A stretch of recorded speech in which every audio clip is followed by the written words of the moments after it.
तो भाई प्रोजेक्टाइल में अपनों ने मोस्ट ऑफ पार्ट तो कवर कर लिया था, लेकिन कुछ चीज़ें ऐसी हैं। देखो सीबीएसई में जो क्वेश्चंस आएंगे, सीबीएसई लेवल का सारा कंटेंट अपने कर चुके हैं सिवाय इक्वेशन ऑफ पाथ के।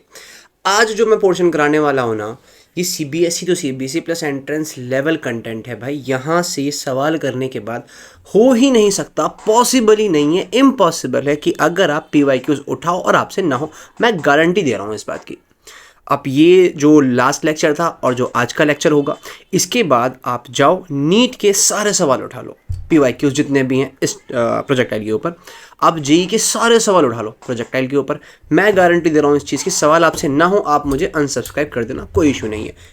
मैं गारंटी दे रहा हूँ इस चीज़ की, जाकर ट्राई करो ज़रूर आप, क्योंकि मैंने कंटेंट कराया है आपको, मैंने सवाल लिए हैं, कॉन्सेप्चुअल सवाल उठाए हैं। देखो जनरली क्या करते हैं ना कि पीवाईक्यूज उठा के वो आपको करवाते हैं। मैं पीवाईक्यूज जनरली नहीं करवाता हूँ, मैं कॉन्सेप्ट वो करवाता हूँ जो पीवाईक्यूज को कवर करते हैं।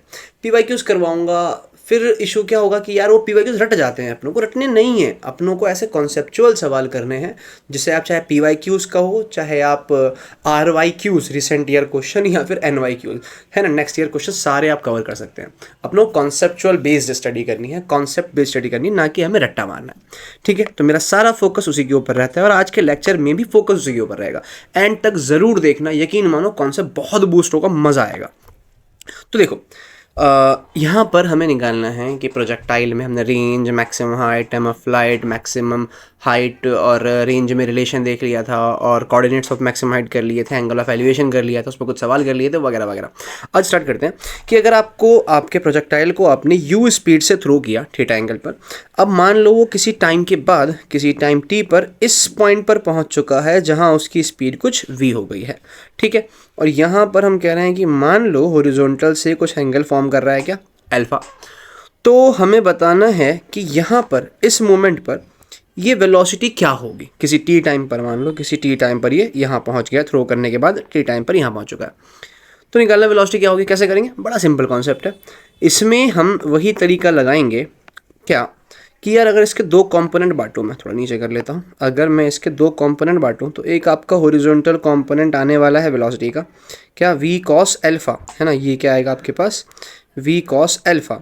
और बेसिकली ये वी कॉस अल्फा हम जानते हैं क्योंकि हॉरिजॉन्टल वेलोसिटी कांस्टेंट रहती है, तो ये वी कॉस अल्फा जो है आपका यू कॉस थीटा के ही बराबर रहने वाला है। ठीक है जी, और एक इसका वर्टिकल कंपोनेंट आएगा, उसको मैं फिलहाल वी वाई बोल रहा हूँ। बात समझ आ रही है? ठीक है, तो मैं इसको मिटा करके यू कॉस थीटा ना लिख करके फिलहाल इसको मैं वी एक्स लिख रहा हूँ, जो कि यू कॉस थीटा के बराबर है, हम जानते हैं।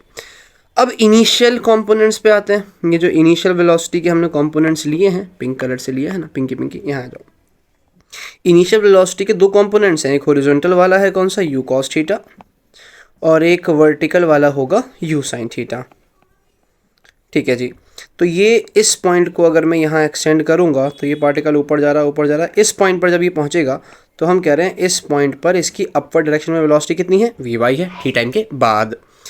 तो क्यों ना ऐसा हो, अगर मैं काइनेमेटिक्स की फर्स्ट इक्वेशन अप्लाई करूँ दोनों के लिए, अगर दोनों के लिए काइनेमेटिक्स की फर्स्ट इक्वेशन अप्लाई करें, देखो एक्स एक्सिस में जो वी एक्स है वो तो यू कॉस थीटा के ही बराबर है। ठीक है, तो इस पॉइंट पर हॉरिजॉन्टल वेलोसिटी तो हमें मालूम है, that is u cos theta, लेकिन वर्टिकल वेलोसिटी निकालने के लिए v y will be equal to u y plus a y t कर सकते हैं। ठीक है जी, तो वी वाई हमें निकालना है, यू वाई कितना है आपका, यू कॉस थीटा है, और ए वाई की जगह माइनस जी इंटू टी। अच्छा, तो ये वी वाई मिल गया और ये हमें वी एक्स मिल गया। तो अगर यहाँ पे ट्रायंगल बना के देखें, वेक्टर ट्रायंगल, तो आप अगर देखोगे इस पर्टिकुलर पॉइंट पर ये वैल्यू आपकी वी एक्स है ना, ये जो हाइपोटेनस सा बन रहा है ये आपका वी है, और ये इसका वी वाई है। पैरेलल शिफ्टिंग करके इस डायग्राम को, ये जो तीन एरोज़ हैं, पैरेलल शिफ्टिंग करके उसको हमने ऐसे ड्रॉ कर दिया। अब यहाँ पे हमें क्या देखने को मिल रहा है कि जो वेलोसिटी है वो हाइपोटेनस की तरह बिहेव कर रही है। तो भाई हाइपोटेनस इज इक्वल टू क्या होता है, रूट ओवर परपेंडिकुलर का स्क्वायर प्लस बेस का स्क्वायर, तो v x square plus v y square. तो जो भी वेलोसिटी आने वाली है दैट इज़ वी एक्स की जगह क्या हो जाएगा, यू कॉस थीटा का स्क्वायर प्लस वी वाई की जगह आपके पास क्या हो जाएगा, यू, एक सेकेंड गलती नहीं कर दी यार, यहाँ यू साइन थीटा आएगा ना, क्योंकि यू वाई तो आपका यू साइन थीटा है, यू साइन थीटा, तो you sine theta minus G T का होल स्क्वायर। तो भाई ये आपके पास फॉर्मूला बन गया। अगर आपको वेलोसिटी किसी पर्टिकुलर इंस्टेंट पर निकालनी है तो इस फॉर्मूले का अपन इस्तेमाल कर सकते हैं।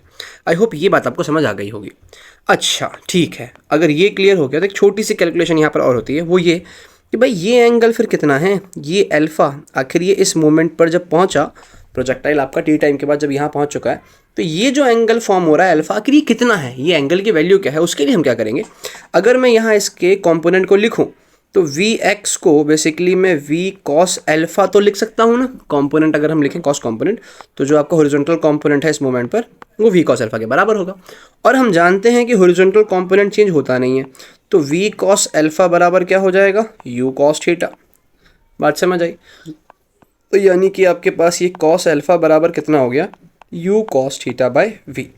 बाय द वे ये हमें फॉर्मूला याद नहीं करना, ये एक तरीका पता लग गया किस तरह से उस मोमेंट पर हम एंगल निकाल सकते हैं। क्या करना है, हॉरिजॉन्टल कंपोनेंट्स को बराबर कर देना है। Initial horizontal component is equals to जिस भी पॉइंट पर आप वेलोसिटी निकाल रहे हो उसका हॉरिजॉन्टल कंपोनेंट, इसको बराबर रखेंगे, बस ये काम हमें करना है।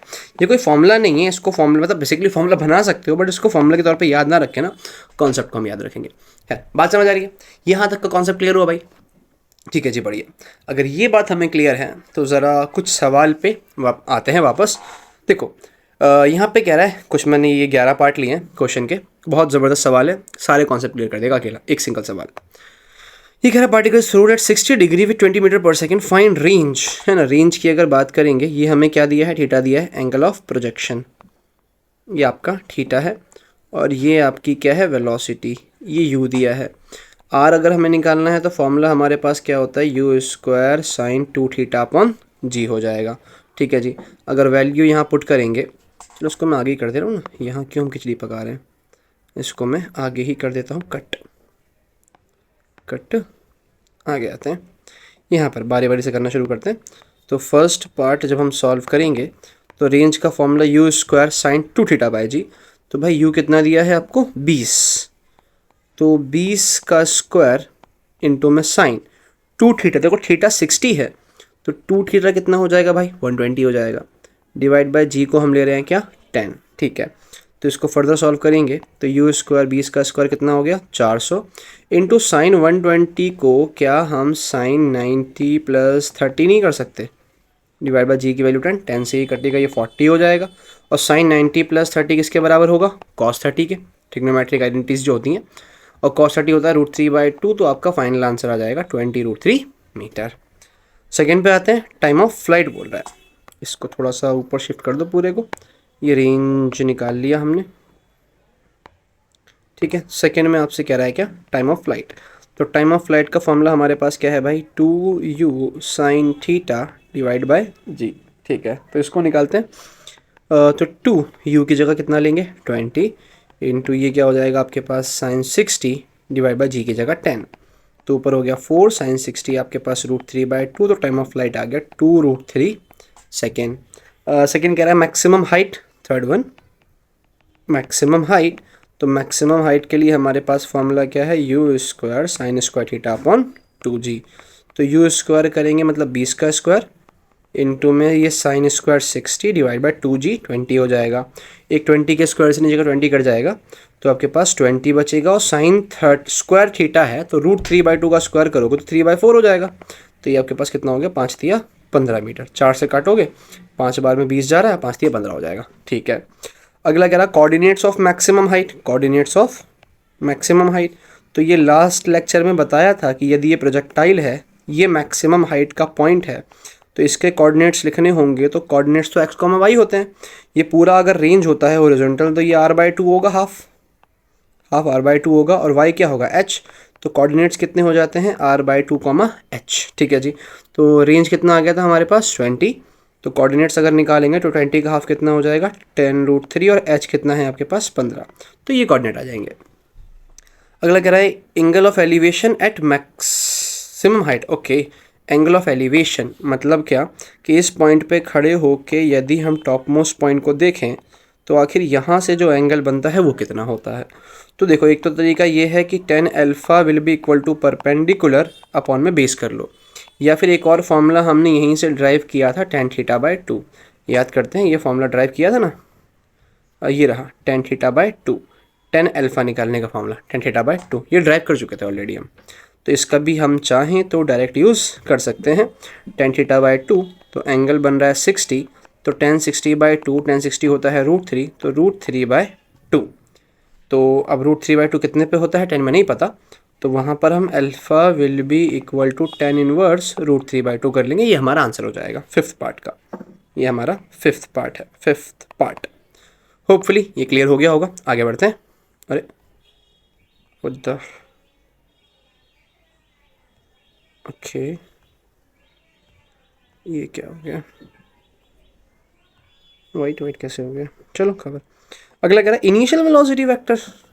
ओके, तो यहाँ पे और पेज ऐड कर लेते हैं, क्वेश्चंस करने हैं अपनों को। फिफ्थ पार्ट में, फिफ्थ है ना, सिक्स्थ इनिशियल वेलोसिटी वेक्टर, तो सिक्स्थ पार्ट सॉल्व करेंगे। उसने हमसे कहा है कि उसने ऑब्जेक्ट को फेंका है 20 मीटर पर सेकेंड से 60 डिग्री के एंगल पे। तो भाई इनिशियल वेलोसिटी वेक्टर निकालने के लिए उसको आई कैप जे कैप में कन्वर्ट करना है, तो पहले इसका एक्स कॉम्पोनेंट निकाल लेना। तो जो यू एक्स आएगा वो कितना हो जाएगा, 20 cos 61/2 होता है, तो 10 हो जाएगा। और अगर इसका हम यू वाई निकाल लें, यू वाई, तो जो आपके पास यू वाई है वो 20 sin 60 √3/2 होता है, तो ये आपका 10√3 हो जाएगा। ठीक है जी। तो जो इनिशियल वेलोसिटी वेक्टर आएगा, क्या उसको हम u x i cap plus u y j cap नहीं कर सकते? तो यू एक्स कितना है 10 आई कैप, यू वाई कितना हो गया 10√3 j cap. This will be your answer. अगला कह रहा है angle between velocity and acceleration at maximum height. Okay, तो उसके लिए मैं क्या करता हूँ, डायग्राम उठा लो यहाँ से, चलो बना ही लेते हैं, कोई नहीं। Seventh part, angle between velocity and acceleration at maximum height. देखो भाई, टॉप मोस्ट पॉइंट पर पार्टिकल यहाँ पहुँच गया है, और टॉप मोस्ट पॉइंट पर हम जानते हैं वर्टिकल वेलोसिटी तो होती है नहीं, ज़ीरो होती है वी वाई। अब उसको लिखो भी मत क्योंकि एग्जिस्ट ही नहीं कर रही है। तो जो भी वेलोसिटी है सिर्फ कौन सी होती है, हॉरिजॉन्टल होती है, वी एक्स, जो कि आपकी यू कॉस थीटा के बराबर होती है। और हमें मालूम है इंटायर मोशन में एक्सेलरेशन सिर्फ एक्सेलरेशन ड्यू टू ग्रेविटी होता है, जो कि ऑलवेज डाउनवर्ड है। यानी कि एंगल अगर निकालें, angle between acceleration and velocity, तो कितना हो जाएगा जी, 90 डिग्री हो जाएगा। होपफुली ये क्लियर हो गया होगा। आठवां, angle between velocity and acceleration eight point of projection. Okay, यहाँ पर तो यहाँ तो हमने पार्टिकल को फेंका था इस तरफ हॉरिजॉन्टल से 60 डिग्री पर, ये यू था, और जो ग्रेविटी है वो तो लग रही है नीचे, तो यानी 90 प्लस कर दो तो कितना आ गया आपके पास, 90 ये है, 60 वो, तो ये एंगल कितना हो गया 150 डिग्री। और लास्ट पार्ट, नेक्स्ट पार्ट में आई थिंक पूछ रहा है एट पॉइंट ऑफ हिट। तो पॉइंट ऑफ हिट पे भाई वेलोसिटी इस डायरेक्शन में है, ग्रेविटी यहाँ लग रही है, ठीक है ना। तो ग्रेविटी यहाँ लग रही है, देखो ये 60 से गया तो 60 से ही वापस आएगा, क्योंकि सेम एंगल से स्ट्राइक हुआ, जिस एंगल से थ्रो हुआ उसी एंगल से आके हिट करेगा वापस से फ्लोर पे। तो अगर ये 60 हो गया तो ये बचा हुआ 30 होना चाहिए। तो यहाँ एंगल कितना हो जाएगा वेलोसिटी और एक्सेलरेशन में, 30 डिग्री। ठीक है जी। अगला कह रहा है वेलोसिटी आफ्टर 1 सेकेंड। ओके, ये वही आ गया जो अभी हमने ड्राइव किया था, ये फॉर्मूला यू कॉस थीटा का square plus you sine theta minus G T. तो इस 10th पार्ट को अगर हम करें तो वेलोसिटी किसी पॉइंट पर अगर आपको निकालना है तो फॉर्मूला आपके पास क्या है, यू कॉस थीटा का square plus you sine theta minus G T का होल स्क्वायर। कब बोल रहा है जी, आफ्टर 1 सेकेंड। अच्छा, तो जो वेलोसिटी हमें निकालनी है that is u cos theta, you की जगह 20 और कॉस 60 जो कि 1/2 होता है उसका स्क्वायर, प्लस यू की जगह 20 साइन 60 जो कि होता है √3/2, माइनस की जगह जी की जगह 10 और टाइम 1 है तो इसका स्क्वायर हो जाएगा। तो velocity will be equal to ये 10 का स्क्वायर, ठीक है, ये आपके पास 10√3 माइनस 10 का होल स्क्वायर। अगर हम चाहें इसको आसान करने के लिए इसको 10 का स्क्वायर करो प्लस यहाँ से 10 का स्क्वायर कॉमन निकाल लेंगे तो √3 माइनस 1 का स्क्वायर। तो 10 के स्क्वायर का 10 बाहर, यहाँ 1 प्लस √3 माइनस 1, तो √3 माइनस 1 ये 0.73 का स्क्वायर हो जाएगा। ठीक है, तो 10 will be equal to √1 plus, तो आई थिंक जो भी बनेगा ये बहुत छोटा बनने वाला है, ये बहुत ज़्यादा छोटा बनने वाला है। तो ये नियरली इस ब्रैकेट को ना, इसको 1 या 0 ही मान के चलो, 0.73 का स्क्वायर और छोटा हो जाएगा। तो नियरली आंसर जो है आपके पास 10 मीटर पर सेकेंड के आसपास ही आने वाला है। ठीक है जी, बढ़िया। Next part is velocity when it makes 30 degree with horizontal. Okay, तो ये वही कहानी आ गई। यदि प्रोजेक्टाइल को आपने फेंका और आपने फेंका था 20 मीटर पर सेकंड से हॉरिजॉन्टल से 60 डिग्री पर, और ये कह रहा है कि जब ये बना रहा हो 30 डिग्री, जब ये बना रहा हो 30 डिग्री, उस टाइम पर ये वेलोसिटी क्या होगी, आपको ये बतानी है। तो वेलोसिटी दो तरह से पूछेगा, या तो पूछेगा पर्टिकुलर टाइम पर या पूछेगा पर्टिकुलर एंगल पर, जब वो इतना एंगल फॉर्म कर रही होगी। पर हमें मालूम है हॉरिजॉन्टल वेलोसिटी तो कांस्टेंट रहती है क्योंकि एक्सेलरेशन जीरो रहता है, और इसका हॉरिजॉन्टल कितना हो जाएगा 20 cos 60, that must be equal. तो आपके पास जो 20 cos 60 है that will be equal to 20 cos 30 होना चाहिए। ठीक है जी, और cos 60 आपके पास 1/2 होता है, इंटू cos 30 कितना होता है √3/2, तो 2 से 2 गया तो v हो जाएगा आपके पास 20/√3 मीटर पर सेकेंड। होपफुली ये क्लियर हुआ होगा। ठीक है जी, तो ये वो सवाल किए मैंने जो मोस्ट ऑफ इस तरह के सवाल अगर आप देखोगे तो अनदर जितने भी बुक्स हैं उन सब में आपको इस पैटर्न के ही सवाल नजर आएंगे।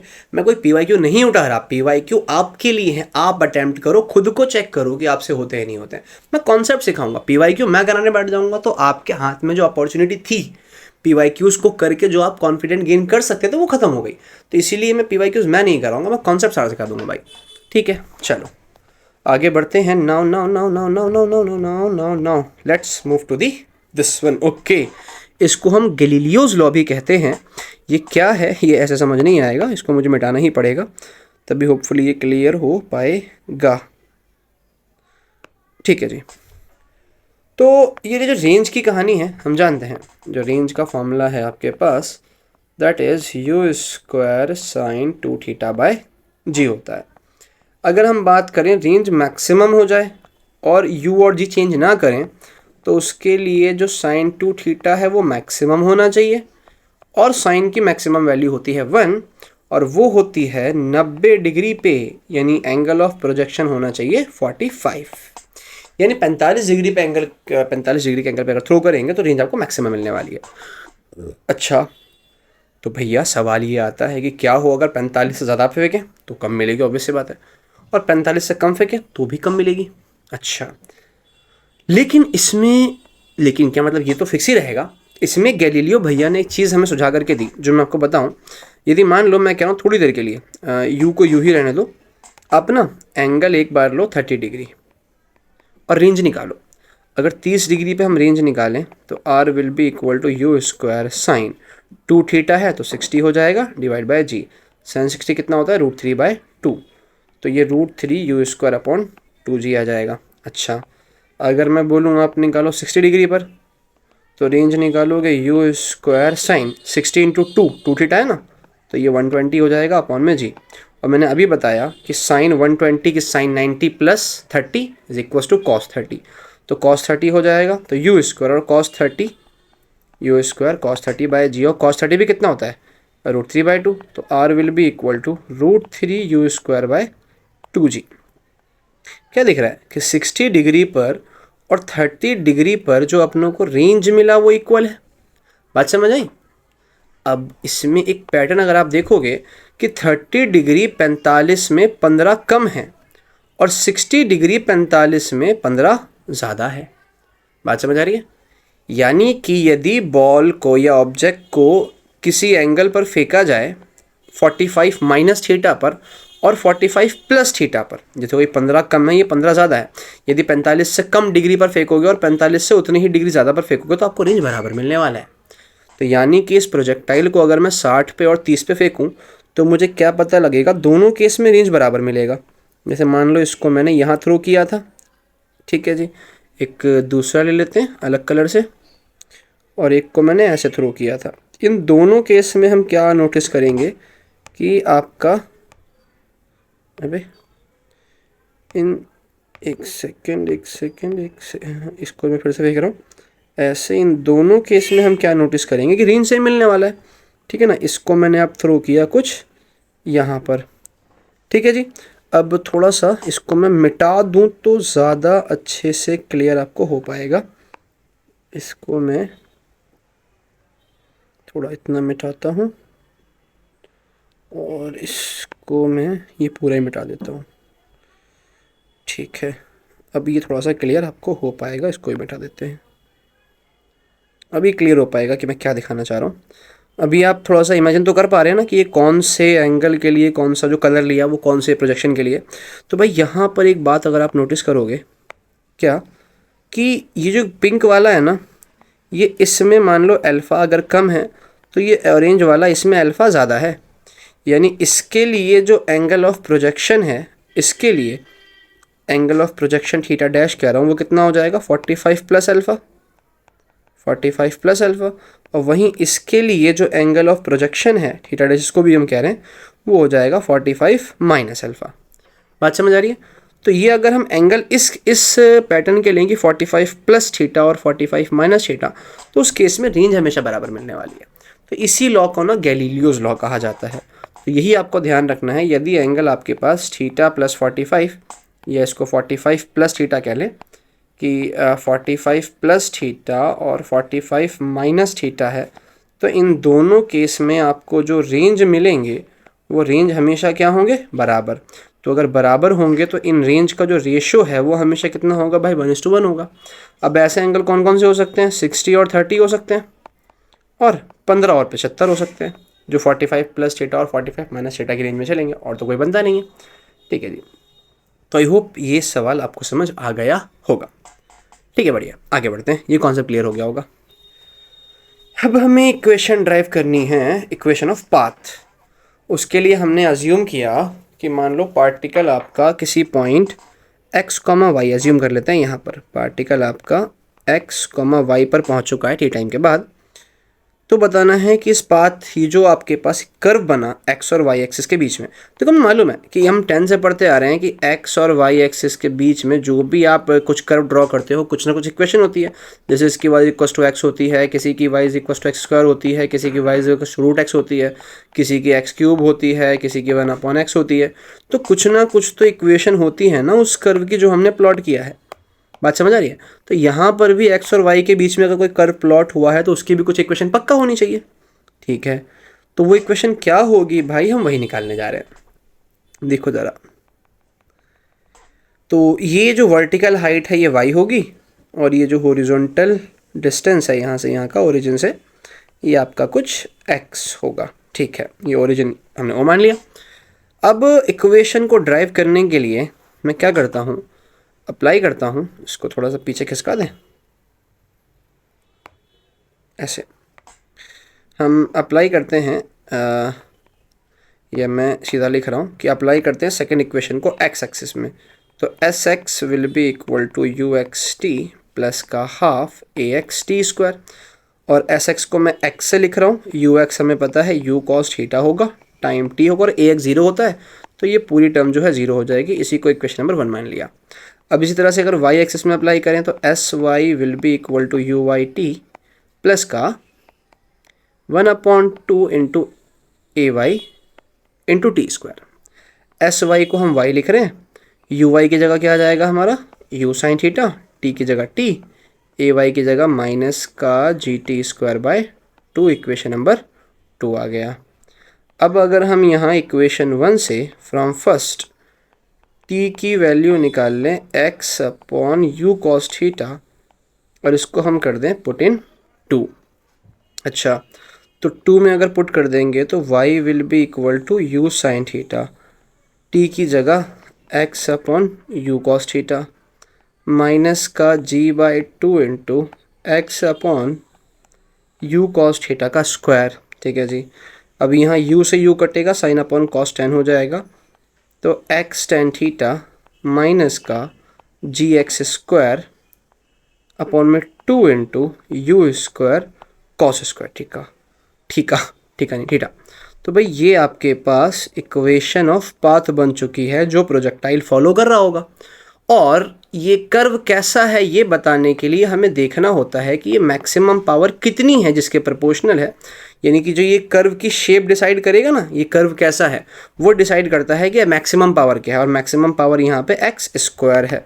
तो एक्स स्क्वायर इसका पार्ट डिसाइड करेगा, तो हम कहेंगे y proportional to x square है। इसका मतलब जो पाथ है वो कैसा है, वो पैराबॉलिक है, यानी प्रोजेक्टाइल आपका पैराबॉलिक पाथ फॉलो करता है। आई होप ये क्लियर हुआ होगा। ठीक है जी, तो ये इक्वेशन ऑफ पाथ की कहानी थी। लेकिन ये इक्वेशन ऑफ पाथ की एक और शक्ल है, थोड़ी दूसरी, उसको भी एक बार हम देख लेते हैं। इधर ही जाओ आप। यहाँ पर क्या कि अगर मैं रेंज का फॉर्मूला लिखूं तो रेंज का फॉर्मूला हमें मालूम है u square sine 2 theta upon g, और मैं कहूँ कि इसको ओपन कर लो साइन 2 थीटा को, तो यू स्क्वायर इंटू में 2 sine theta cos theta divide by g. ठीक है, और इसमें क्या करो, ऊपर नीचे कॉस से मल्टीप्लाई करो, कॉस से डिवाइड कर दो, तो ये शक्ल कुछ ऐसी बन जाएगी 2 into you square into sine theta into cos square theta upon cos theta, और एक जी चल रहा है, और ये साइन अपॉन कॉस क्या हो जाएगा, 10 हो जाएगा। ठीक है जी, तो ठीक है, तो r will be equal to 2 u square cos square theta divide by g into में क्या 10 थीटा। तो यहाँ से जो ये टर्म है ना 2 u square cos square theta by g, that will be equal to कितना आ गया, आर अपॉन 10 थीटा। बात समझ आ रही है। और यहाँ पे अगर आप देखोगे तो उल्टा चल रहा है, g upon 2 u square cos square theta, इसका उल्टा चल रहा है, मतलब 10 थीटा अपॉन आर। तो अगर इसको हम यहाँ पुट कर देंगे तो y will be equal to x 10 theta तो है ही, माइनस का इसकी जगह क्या आ जाएगा 10 थीटा बाय आर इंटू में एक्स स्क्वायर, और यहाँ से अगर हम x 10 थीटा कॉमन निकाल लें तो ये 1 माइनस एक्स बाय आर के बराबर बचेगा। बात समझ आ रही है। तो ये हमारे पास इक्वेशन ऑफ पाथ की या इक्वेशन ऑफ ट्रेजेक्ट्री की एक और इक्वेशन आ गई। बात समझ आई। आई होप यहाँ तक क्लियर हुआ होगा। और अगर सवालों की बात करूँ तो भाई सवाल निहायत ही सिंपल बनते हैं, यहाँ पर बहुत सिंपल सवाल बनते हैं। जैसे कि आपको दे देगा y will be equal to 4x minus 10x square या 4x माइनस 5x स्क्वायर, और आपसे कह देगा कि आपको निकालना है एंगल ऑफ प्रोजेक्शन क्या है, और आपसे नहीं कह देगा वेलोसिटी क्या है।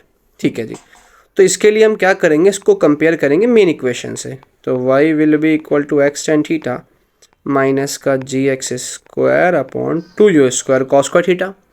अब अगर हम कंपेयर करने जाएं तो देखना ज़रा, यहाँ x के साथ 4 है और यहाँ tan थीटा है, तो ये तो हमें ऐसे ही मिल गया कि आपका tan थीटा इक्वल टू 4 है, यानी theta will be equal to आपके पास tan इनवर्स 4 है। तो एक आंसर तो हमारा यहीं आ गया।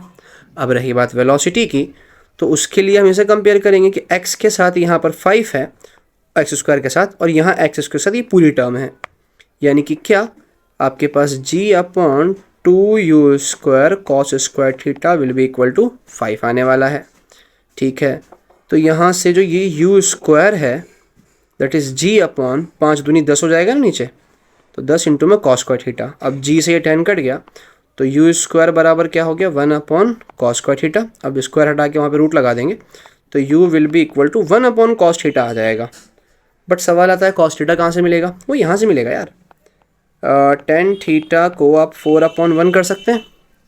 ठीक है जी, तो अगर एक ट्रायंगल बनाऊं और मान लें यहाँ पर थीटा है तो परपेंडिकुलर और बेस कुछ ऐसा होना चाहिए, तो ये हाइपोटेनस कितना हो जाएगा √17 हो जाएगा, परपेंडिकुलर का स्क्वायर प्लस बेस का स्क्वायर। तो अगर मैं यहाँ से कहूँ कॉस थीटा निकालो तो बेस अपॉन हाइपोटेनस ये होना चाहिए, तो 1 अपॉन कॉस थीटा की जगह 1 अपॉन √17, तो यू कितना आ गया आपके पास √17 मीटर पर सेकेंड। तो इस तरह का सवाल आपको दिखेगा। ये फर्स्ट इक्वेशन पे जो हमने ड्राइव की थी, इस पे कैसा नजर आएगा आओ देखते हैं। बहुत सिंपल है पहचानना। अगर रेंज की बात करेगा तो वो लगाना, सिंपल सी बात। अगर यहाँ पे मैं आपसे दूं कि y will be equal to 4x minus 16x square, ऐसा कुछ आ गया, और आपसे कह रहा है फाइंड रेंज बोल रहा है, तो अगर रेंज की बात करेगा तो रेंज वाली इक्वेशन, तो y will be equal to x tan theta into में 1 माइनस एक्स बाय आर, इसे कंपेयर करेंगे। लेकिन ये जो इक्वेशन है और ये जो इक्वेशन है ये बिल्कुल भी सेम फॉर्मेट में नहीं है, क्योंकि भाई यहाँ तो 1 माइनस एक्स बाय समथिंग चल रहा है और यहाँ पे x और माइनस 16x स्क्वायर है। तो उसके लिए हम क्या करेंगे, उसके लिए हम इस इक्वेशन को थोड़ा सा मॉडिफाई करेंगे। कैसे? ताकि हम इसको इस फॉर्मेट में कन्वर्ट कर सकें। और इस फॉर्मेट में कन्वर्ट करने के लिए कुछ नहीं करना है, कुछ ऐसा कॉमन निकालना है कि यहाँ 1 बच जाए। इसका मतलब 4x कॉमन निकालना है। तो y will be equal to 4x common निकाल लेंगे तो 1 माइनस 16x अपॉन 4 कॉमन है तो 4 यहाँ नीचे आ जाएगा, यानी ये क्या बचा 4x इंटू में 1 माइनस 4x। बात समझ आई? अच्छा, तो अब अगर मैं रेंज की बात करूँगा तो रेंज अब कंपेयर कर सकते हो ना भाई। यहाँ पर जो टर्म बनी आपके पास ये x बाय r है और यहाँ अपॉन में 1 लिखा हुआ है। अच्छा, इसको क्या मैं ऐसे कर सकता हूँ क्या कि 4x इंटू में 1 माइनस x इंटू 1 अपॉन 4। तो अब कंपेयर करोगे तो यही आपका रेंज हो गया ना। यहाँ कंपेयर करो x अपॉन r और यहाँ x अपॉन 1 अपॉन 4, यानी रेंज कितना आ गया 1 अपॉन 4 यानी 0.25 मीटर। तो जी ये कहानी थी प्रोजेक्टाइल की ग्राउंड टू ग्राउंड वाले। आई होप इतना समझ आया होगा। अब हमारा जो कॉन्सेप्ट बचा है वो ये बचा है कि प्रोजेक्टाइल को अगर किसी वर्टिकल हाइट से फेंका जाए तो क्या कहानी रहती है। तो एक लेक्चर में वो रिमेनिंग पोर्शन पूरा खत्म हो जाएगा। तो बस 3 वीडियोस में पूरा प्रोजेक्टाइल मोशन खत्म हो चुका है। 2 वीडियो और बनाऊंगा सर्कुलर मोशन की, तो ये 5 वीडियोस में मोशन इन प्लेन पूरी तरह से आपका समाप्त होता है। फिर से कह रहा हूँ, सवाल मैंने लिए हैं कॉन्सेप्चुअल भाई, आप देखो और इसके बाद आप क्वेश्चंस करना। किसी भी कॉम्पिटिटिव एग्जाम का ट्राई कर दो, मैं गारंटी दे रहा हूँ आपसे होंगे। तो जाइए ट्राई करिए, और वाकई अगर वीडियो पसंद आई हो तो प्लीज़ इसको सब्सक्राइब करो, चैनल को लाइक करो और दोस्तों को शेयर करो, ताकि देखो मेरे 1000 होने वाले हैं 2 साल से 1 महीने ज़्यादा है ना, लगभग 25 महीने के एफर्ट्स हैं जिससे मैं यहाँ तक पहुँचा हूँ। 920 सब्सक्राइबर करीब हो चुके हैं अभी तक। तो कोशिश करिए कि मेरा चैनल जल्दी मोनेटाइज हो जाए। उसके लिए आपसे बस आपका सपोर्ट चाहिए।